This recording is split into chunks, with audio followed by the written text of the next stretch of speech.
बिस्मिल्लाहिर्रहमानिर्रहीम जी। अस्सलाम वालेकुम जी। मैं अज़रा इमरान ते की हाल चाल है तुहाडा? ठीक ठाक हो? उम्मीद है कि तुसी सारे ठीक होवोगे। अल्लाह पाक तुहानू खुश रखे, आबाद रखे। जेड़े लोग मैनू देख रहे ने, मैनू सपोर्ट कर रहे ने, अल्लाह पाक उन्हां नू भी खुश आबाद रखे। ते जेड़े नहीं देख रहे वो भी अपने जिथे हैन ने खुश रहन, आबाद रहन। अल्लाह उन्हां दियां तमाम परेशानियां मुसीबतां दूर फरमाए।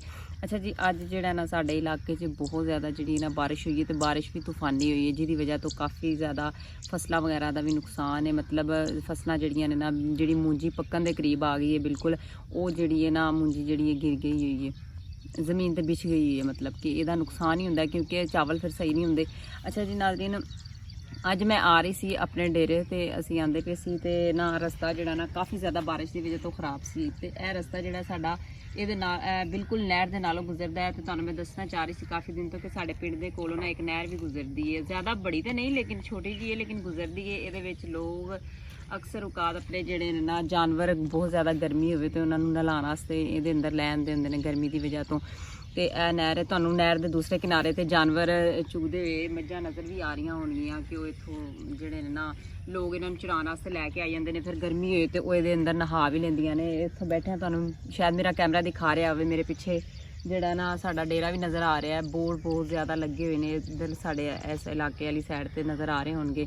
ਉਹ ਤੁਹਾਨੂੰ ਅਗਰ ਮੇਰਾ ਕੈਮਰਾ ਦਿਖਾ ਰਿਹਾ ਹੋਵੇ ਤੇ ਮੇਰਾ ਇਸ ਸਾਈਡ ਤੇ ਪਿੰਡ ਵੀ ਹੈ।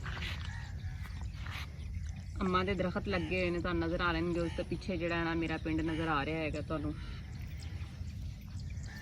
ਤੇ ਅਸੀਂ ਆਂਦੇ ਵੀ ਸੀ ਤੇ ਮੈਂ ਕਿਹਾ ਕਿਉਂ ਨਾ ਜਾਂਦੇ ਜਾਂਦੇ ਸਾਡੇ ਪਿੰਡ ਦੇ ਜਿਹੜੇ ਨਾ ਸੋਚ ਰਹੇ ਹੋਵੋਗੇ ਕਿ ਇਹਦੇ ਕੋਲ ਕੋਈ ਛਾਪਰ ਪਿਆ ਹੈ ਕਿ ਕਿਹੜੀ ਚੀਜ਼ ਦਾ ਛਾਪਰ ਹੈ। ਤੇ ਅਸੀਂ ਪਿੰਡੋਂ ਆ ਰਹੇ ਸੀ, ਸਾਡੇ ਪਿੰਡੋਂ ਨਾ ਬੜੇ ਮਤਲਬ ਮਜ਼ੇਦਾਰ ਨਾਨ ਟਿੱਕੀ ਤੇ ਸਮੋਸੇ ਮਿਲਦੇ ਨੇ। ਤੇ ਨਾਨ ਟਿੱਕੀ ਜਿਹੜੀ ਹੈ ਮੇਰੀ ਫੇਵਰੇਟ ਹੈ, ਮੈਂ ਅਕਸਰ ਬੜੇ ਸ਼ੌਕ ਨਾਲ ਖਾਣੀ ਹੁੰਦੀ ਆ। ਤੇ ਸੋਚਿਆ ਕਿਉਂ ਨਾ ਲੈ ਕੇ ਜਾਈਏ ਤੇ ਉੱਥੇ ਨਹਿਰ ਦੇ ਕੋਲ ਬੈਠ ਕੇ ਤੇ ਬੜੇ ਮਜ਼ੇ ਦੇ ਨਾਲ ਉੱਥੇ ਜਾ ਕੇ ਇੰਜੋਏ ਕਰਾਂਗੇ, ਨਾਲ ਮੌਸਮ ਨੂੰ ਤੇ ਨਾਲ ਖਾਵਾਂਗੇ।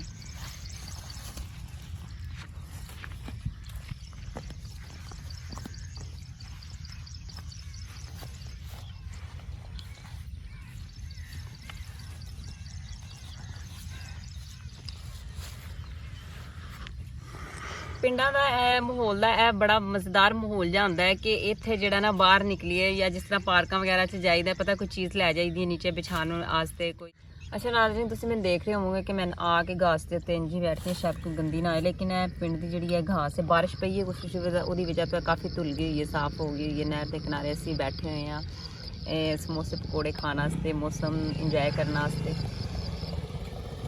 ਤੇ ਤੁਹਾਨੂੰ ਮੇਰੇ ਪਿੱਛੇ ਜਾਨਵਰ ਚੁਗਦੇ ਸ਼ਾਇਦ ਨਜ਼ਰ ਆ ਰਹੇ ਹਨ। ਭਾਈ ਜਿਹੜੇ ਨੇ ਉਹ ਪਹਿਲੇ ਇੱਥੇ ਨਜ਼ਦੀਕ ਹੀ ਸਨ, ਲੇਕਿਨ ਉਹਨਾਂ ਨੂੰ ਲੈ ਕੇ ਉਹ ਪੈਲੀਆਂ ਦੀ ਤਰਫ ਚਲੇ ਗਏ ਨੇ ਚਰਾਉਣ ਵਾਸਤੇ। ਪਹਿਲੇ ਇੱਥੇ ਚਰਦੀਆਂ ਪਈਆਂ ਸੀ। ਤੁਸੀਂ ਸੋਚੋ ਨਾਜ਼ਰੀਨ ਕਿ ਜਾਨਵਰ ਇੰਝ ਚਰ ਰਹੇ ਹੋਣ ਆਪਣੀ ਮਰਜ਼ੀ ਦੇ ਨਾਲ, ਉਹਨਾਂ ਨੇ ਜੋ ਖਾਣਾ ਪੀਣਾ ਖਾਣਗੇ, ਉਸ ਤੋਂ ਬਾਅਦ ਆ ਕੇ ਨਹਿਰ ਦੇ ਵਿੱਚ ਨਹਾਉਣ ਲੱਗ ਜਾਂਦੇ ਨੇ। ਪਿੰਡ ਦਾ ਇਹ ਵੀ ਇੱਕ ਬਹੁਤ ਦਿਲਕਸ਼, ਬਹੁਤ ਖੂਬਸੂਰਤ ਮੰਜ਼ਰ ਹੁੰਦਾ ਹੈ, ਬਹੁਤ ਹੀ ਇੰਜੋਏ ਕਰਨ ਵਾਲਾ ਮੰਜ਼ਰ ਹੁੰਦਾ। ਉਸ ਤੋਂ ਬਾਅਦ ਗਰਮੀ ਦੇ ਮੌਸਮ ਦਾ ਇਹ ਹਿਸਾਬ ਹੈ ਕਿ ਨਹਿਰ ਦਾ ਇਹ ਸਾਨੂੰ ਫਾਇਦਾ ਹੈ ਕਿ ਬੱਚਿਆਂ ਨੂੰ ਵੀ ਅਗਰ ਗਰਮੀ ਲੱਗਦੀ ਹੈ ਜਾਂ ਬਾਹਰ ਲੋਕ ਜਿਹੜੇ ਮਜ਼ਦੂਰ ਨੇ ਖੇਤਾਂ 'ਚ ਕੰਮ ਕਰਨ ਆਏ ਹੋਏ ਨੇ, ਕਿਧਰੇ ਟਿਊਬਲ ਵਗੈਰਾ ਨਹੀਂ ਚੱਲ ਰਿਹਾ ਤੇ ਨਹਿਰ ਪਾਸ ਹੈ, ਇਹਦੇ 'ਚ ਨਹਾ ਲੈਂਦੇ ਨੇ। ਗਰਮੀ ਜਿਹੜੀ ਇਹਦੀ ਵਜ੍ਹਾ ਤੋਂ ਕਾਫੀ ਉਹਨਾਂ ਨੂੰ ਨਾ ਮਤਲਬ ਦੂਰ ਹੋ ਜਾਂਦੀ ਹੈ, ਕਾਫੀ ਸਕੂਨ ਮਿਲਦਾ ਇਹਦੇ 'ਚ। ਭਾਵੇਂ ਪਾਣੀ ਗੰਦਾ ਹੁੰਦਾ ਲੇਕਿਨ ਇਹ ਲੋਕ ਇਹਨਾਂ ਚੀਜ਼ਾਂ ਦੀ ਪਰਵਾਹ ਨਹੀਂ ਕਰਦੇ ਹੈ, ਇਹਨਾਂ ਨੂੰ ਨਹੀਂ ਬੁਰਾ ਮਹਿਸੂਸ ਹੁੰਦਾ ਹੈ ਕਿਉਂਕਿ ਉਹਨਾਂ ਦਾ ਜ਼ੇਨ ਇਹ ਹੈ ਕਿ ਨਹਿਰ ਦਾ ਪਾਣੀ ਪਿੱਛੋਂ ਕਿਧਰੋਂ ਸਾਫ਼ ਆ ਰਿਹਾ ਹੁੰਦਾ, ਵੈਸੇ ਮਿੱਟੀ 'ਚ ਘੁਲ ਮਿਲ ਕੇ ਇਸ ਤਰ੍ਹਾਂ ਦਾ ਰੰਗ ਇਹਦਾ। ਗੱਲਾਂ ਬਾਤਾਂ ਤੇ ਬਹੁਤ ਸਾਰੀਆਂ ਹੁੰਦੀਆਂ ਰਹਿਣਗੀਆਂ, ਬਹੁਤ ਸਾਰੇ ਪਿੰਡ ਦੇ ਜਿਹੜੇ ਨੇ ਮੈਂ ਤੁਹਾਨੂੰ ਖੂਬਸੂਰਤ ਜਿਹੇ ਮੰਜ਼ਰ ਦਿਖਾਉਂਦੀ ਰਹਾਂਗੀ ਕਿ ਇੱਥੇ ਦੀ ਜ਼ਿੰਦਗੀ ਕੈਸੀ, ਉਹਦੇ ਬਾਰੇ ਦੱਸਦੇ ਰਹਾਂਗੇ ਤੁਹਾਨੂੰ। ਸਾਰੀਆਂ ਗੱਲਾਂ ਹੁੰਦੀਆਂ ਰਹਿਣਗੀਆਂ, ਲੇਕਿਨ ਮੇਨ ਜਿਹੜੀ ਮੈਂ ਚੀਜ਼ ਆਪਣੇ ਸਮੋਸੇ ਜਿਹੜੇ ਮੈਂ ਪਿੰਡ ਤੋਂ ਲੈ ਕੇ ਆਈ ਹਾਂ ਇੱਥੇ ਖਾਣ ਵਾਸਤੇ, ਸਪੈਸ਼ਲ ਇੱਥੇ ਬੈਠ ਕੇ ਖਾਣ ਵਾਸਤੇ ਮੈਂ ਲੈ ਕੇ ਆਈ ਕਿ ਮੈਂ ਕਿਹਾ ਜ਼ਰਾ ਇੰਜੋਏ ਕਰਾਂਗੇ ਤੇ ਨਾਲ ਖਾਵਾਂਗੇ ਤੇ ਨਾਲ ਤੁਹਾਡੇ ਨਾਲ ਕੋਈ ਗੱਲਬਾਤ ਹੋ ਜਾਏਗੀ ਤੇ ਉਹ ਵੀ ਖਾਂਦੇ ਰਹਿੰਦੇ ਆ ਨਾਲ ਨਾਲ। ਤੇ ਲਾਜ਼ਮੀ ਦੱਸਣਾ ਤੁਸੀਂ ਕਿ ਤੁਹਾਨੂੰ ਵੀ ਕਿਆ ਨਾਨ ਟਿੱਕੀ ਮੇਰੀ ਤਰ੍ਹਾਂ ਕਿਹਨੂੰ ਕਿਹਨੂੰ ਪਸੰਦ ਹੈ ਤੇ ਖਾਸ ਤੌਰ ਤੇ ਸਮੋਸਾ ਕਿਹਨੂੰ ਕਿਹਨੂੰ ਪਸੰਦ ਹੈ, ਇਹ ਤੁਸੀਂ ਮੈਨੂੰ ਜ਼ਰੂਰ ਕਮੈਂਟ ਕਰਕੇ ਦੱਸਣਾ।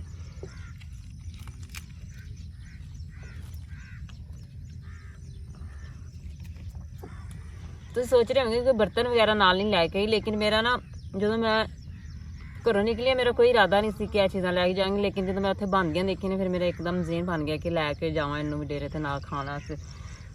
ਚਟਨੀ ਵੀ ਮੈਂ ਲੈ ਕੇ ਗਈ ਲੇਕਿਨ ਬਰਤਨ नहीं है, इस वजह तो मैं वो नहीं खावांगी। खाली समोसे मैं इसी तरह खावांगी, लेकिन चटनी डाल के मैंने समोसा बड़ा अच्छा लगता है क्योंकि मेरे को कोई बर्तन नहीं है तो इस तरह मैं ये उत्ते चटनी पा नहीं सकती है। इसकी वजह तो हुण मैनूं सादा इसी तरह खाना पेगा, लेकिन काफ़ी अच्छा लग रहा है।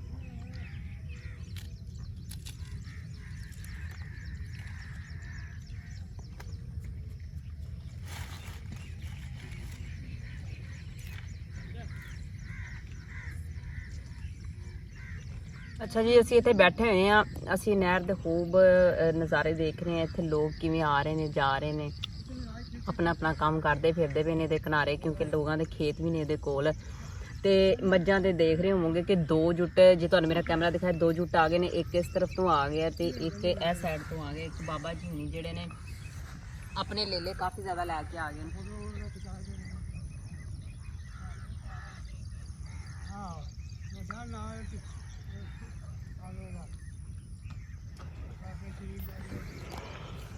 ਪਿੰਡਾਂ ਦਾ ਹਿਸਾਬ ਹੁੰਦਾ ਹੈ ਕਿ ਸਾਰਿਆਂ ਨੂੰ ਇੱਕ ਦੂਸਰੇ ਦੀ ਜਾਣ ਪਹਿਚਾਣ ਹੁੰਦੀ ਹੈ। ਜਦੋਂ ਸਾਰੇ ਇੰਜ ਆਪਣੇ ਜਾਨਵਰ ਵਗੈਰਾ ਲੈ ਕੇ ਇਕੱਠੇ ਹੋ ਜਾਣ, ਫਿਰ ਆਪਸ ਵਿੱਚ ਮਿਲਦੇ ਨੇ, ਗੱਲਬਾਤ ਕਰਦੇ ਨੇ। ਇੰਜ ਹੀ ਹੁੰਦਾ ਹੈ ਕਿ ਜਿਵੇਂ ਆਪਸ ਦੇ ਰਿਸ਼ਤੇਦਾਰ ਨੇ ਕੋਈ। ਬੜਾ ਇਹਨਾਂ ਪਿੰਡਾਂ ਵਾਲਿਆਂ ਦਾ ਪਿਆਰ ਹੁੰਦਾ। ਹੁਣ ਤੁਸੀਂ ਦੇਖ ਰਹੇ ਹੋਵੋਗੇ ਕਿ ਉਸ ਭਾਈ ਨੇ ਜਿਹੜੀਆਂ ਨਾ ਆਪਣੀਆਂ ਮੱਝਾਂ ਜਿਹੜੀਆਂ ਨੇ ਨਹਿਰ ਦੇ ਅੰਦਰ ਜਿਹੜੀਆਂ ਨੇ ਛੱਡ ਦਿੱਤੀਆਂ ਨੇ। ਮੱਝਾਂ ਆਪਣੇ ਆਪ ਹੀ ਜਿਹੜੀਆਂ ਨੇ ਨਹਿਰ ਦੇ ਅੰਦਰ ਆ ਰਹੀਆਂ ਨੇ। ਹੁਣ ਕੁਛ ਦੇਰ ਆ ਭਾਈ ਇਹਨਾਂ ਨੂੰ ਨਹਿਲਾਣ ਕੇ ਉਸ ਤੋਂ ਬਾਅਦ ਕੱਢ ਕੇ ਤੇ ਜਿਹੜਾ ਇਹਨਾਂ ਨੂੰ ਵਾਪਸ ਲੈ ਜਾਏਗਾ।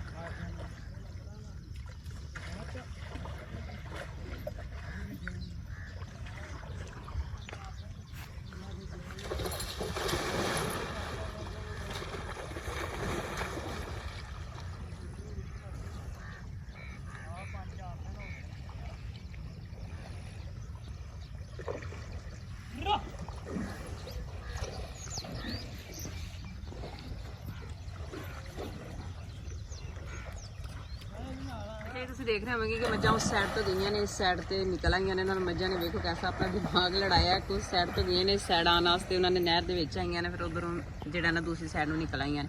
ਹੁਣ ਮਜਬੂਰਨ ਉਹ ਬਾਈ ਨੂੰ ਆਪਣੀ ਮੱਝਾਂ ਦੀ ਵਜ੍ਹਾ ਤੋਂ ਜਿਹੜਾ ਨਾ ਉਹ ਨਹਿਰ ਕ੍ਰਾਸ ਕਰਕੇ ਦੂਸਰੀ ਸਾਈਡ ਤੋਂ ਇਸ ਸਾਈਡ ਤੇ ਆਉਣਾ ਪਿਆ, ਤਾਂ ਕਿ ਇਧਰੋਂ ਹਾਂਕ ਕੇ ਉਹਨਾਂ ਨੂੰ ਉਧਰ ਦੀ ਸਾਈਡ ਤੇ ਲੈ ਜਾਏ। ਭਾਈ ਨੇ ਜਿਹੜਾ ਨਾ ਜਲਦੀ ਜਲਦੀ ਇੱਧਰ ਆ ਕੇ ਦੁਬਾਰਾ ਤੋਂ ਇਹਨਾਂ ਆਪਣੀਆਂ ਮੱਝਾਂ ਨਹਿਰ ਦੇ ਅੰਦਰ ਫਿਰ ਵੜ। ਉਹਨਾਂ ਭਾਈ ਦਾ ਇਰਾਦਾ ਹੈ ਕਿ ਇਹ ਜਿਹੜੀਆਂ ਨੇ ਥੋੜੀ ਦੇਰ ਤੱਕ ਪਾਣੀ ਦੇ ਅੰਦਰ ਰਹਿਣ, ਲੇਕਿਨ ਜਿਹੜੀਆਂ ਨੇ ਨਾ ਉਹ ਮੱਝਾਂ ਬਾਹਰ ਨਿਕਲਣ ਦੀ ਕੋਸ਼ਿਸ਼, ਕਿਉਂਕਿ ਅੱਜ ਗਰਮੀ ਇੰਨੀ ਜ਼ਿਆਦਾ ਨਹੀਂ। ਮੈਂ ਤੁਹਾਨੂੰ ਪਹਿਲੇ ਵੀ ਦੱਸਿਆ ਕਿ ਬਾਰਿਸ਼ ਜਿਹੜੀ ਹੈ ਨਾ ਕਾਫੀ ਜ਼ਿਆਦਾ ਹੋਈ ਹੈ ਸਾਡੇ ਇਲਾਕੇ 'ਚ, ਬਹੁਤ ਜ਼ਿਆਦਾ ਤੇ ਤੂਫਾਨੀ ਬਾਰਿਸ਼ ਸੀ, ਜਿਹਦੀ ਵਜ੍ਹਾ ਤੋਂ ਅੱਜ ਕੁਛ ਮੌਸਮ ਜਿਹੜਾ ਨਾ ਨਾਰਮਲ ਹੈ, ਕਾਫੀ ਹੱਦ ਤੱਕ ਬਿਹਤਰ ਮੌਸਮ ਹੈ ਸਾਡੇ ਇੱਧਰਲੇ ਸਾਈਡ ਤੇ।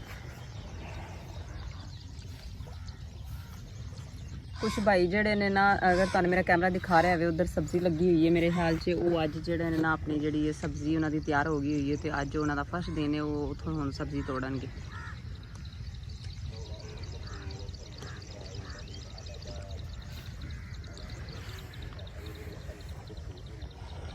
ਜੀ ਪਿੰਡਾਂ 'ਚ ਇਹ ਬੜਾ ਹੁੰਦਾ ਹੈ ਕਿ ਥੋੜੀ ਜਿਹੀ ਬਾਰਿਸ਼ ਵਗੈਰਾ ਜਾਂ ਮੌਸਮ ਠੰਡਾ ਹੋ ਜਾਏ ਨਾ, ਦਿਲ ਕਰਦਾ ਕਿ ਪਕੌੜੇ ਖਾਈਏ, ਸਮੋਸੇ ਖਾਈਏ, ਇੰਨੀਆਂ ਚੀਜ਼ਾਂ ਨਾਲ ਜਿਹੜਾ ਨਾ ਇੰਜੋਏ ਕਰੀਦਾ। ਲਾਜ਼ਮੀ ਜਦੋਂ ਵੀ ਬਾਰਿਸ਼ ਆਉਂਦੀ ਹੈ ਤੇ ਬਣਾਈ ਦੀ ਹੈ।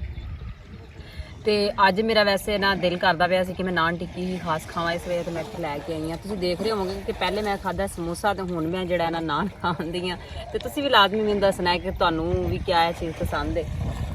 ਲੋ ਵੀ ਉਹ ਭਾਈ ਉਹਨਾਂ ਨੇ ਜਿਹੜਾ ਨਾ ਉਹਨਾਂ ਨੂੰ ਨਲਾਇਆ ਪਹਿਲੇ, ਤੇ ਹੁਣ ਉਹਨਾਂ ਨੂੰ ਕੱਢਿਆ ਤੇ ਉਹ ਆਪ ਵੀ ਕੱਪੜੇ ਹੁਣ ਚੇਂਜ ਕਰ ਰਹੇ ਨੇ। ਇਹ ਉਹਨਾਂ ਨੂੰ ਨਾ ਮਤਲਬ ਆਪਣੀ ਉੱਥੇ ਹਵੇਲੀ ਵਗੈਰਾ 'ਚ ਲੈ ਕੇ ਜਾਣਗੇ, ਆਪਣੇ ਡੇਰੇ 'ਤੇ ਲੈ ਕੇ ਜਾਣਗੇ, ਤੇ ਉਹਨਾਂ ਨੂੰ ਲਾ ਕੇ ਤੇ ਉਹ ਲੈ ਕੇ ਜਾਂਦੇ ਪਏ ਨੇ।